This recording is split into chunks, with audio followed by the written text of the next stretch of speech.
ಯಾಕಮ್ಮ ಬಿದ್ದುಬಿಟ್ಟೆ? ಕಂದ, ನಾನ್ ನಿನ್ಗೆ ಅನ್ಯಾಯ ಮಾಡ್ಬಿಟ್ನಲ್ಲೋ, ಅನ್ಯಾಯ ಮಾಡ್ಬಿಟ್ನಲ್ಲೋ. ನೀನ್ ಬೇಡ ಬೇಡ ಅಂತ ಬೇಡ್ಕೊಂಡ್ರು ಕೇಳ್ದೆ, ನಿನ್ ತಲೆ ಮೇಲೆ ಕಲ್ಲೇ ತಾಕ್ಬಿಟ್ನಲ್ಲೋ ಕಂದ. ಅವಳ ವಿಷಯನ? ಅಯ್ಯ, ಆಶಾ ತುಂಬಾ ಒಳ್ಳೆವಳಮ್ಮ. ಸ್ವಲ್ಪ ಮುಂಗೋಪ ಅಷ್ಟೇ, ಹುಚ್ಚಾಗಿ ಆಡ್ತಾ ಇರ್ತಾಳೆ. ನೀನ್ ಅದನ್ನೆಲ್ಲ ನೋಡ್ದಲ್ಲೋ, ಕಣ್ಣಾರ ನೋಡಿದ್ನಲ್ಲೋ. ಸಂಸಾರ ಅನ್ನು 108 ಇರ್ತ, ಅದನ್ನೆಲ್ಲ ಮನಸ್ಸು ಹಚ್ಕೊಂಡ್ಬಿಟ್ರೆ ಹಾಗೆ. ನೀನ್ ಸಮಾಧಾನ ಮಾಡ್ಕೊನ ಹೇಳ್ತೀನಿ. ಇದು ಸಂಸಾರ ಅಲ್ಲ ಕಣಪ್ಪ, ನರಕ. ಇವಳು ನಿನ್ನ ಹೆಂಡತಿ ಅಲ್ಲ, ವೈರಿ ವೈರಿ ಕಣಪ್ಪ. ಆಶಾ ನನ್ ಮಗ ಮಾಣಿಕ್ಯ ಕಣೆ, ಬೆಲೆ ಕಟ್ಟಲಾಗದ ಮಾಣಿಕ್ಯ. ಕುರುಡಿ ನಾನು ಈ ಮಾಣಿಕ್ಯನ ನಿನ್ನ ಕೈ ಕೊಟ್ಟು ಬಿಟ್ಟೆ.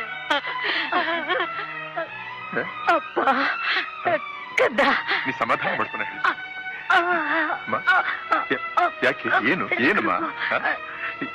ನಿಮ್ ತಾಯಿನ ಕ್ಷಮಿಸಿ.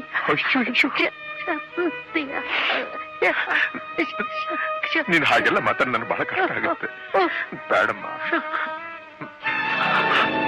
ಅಮ್ಮ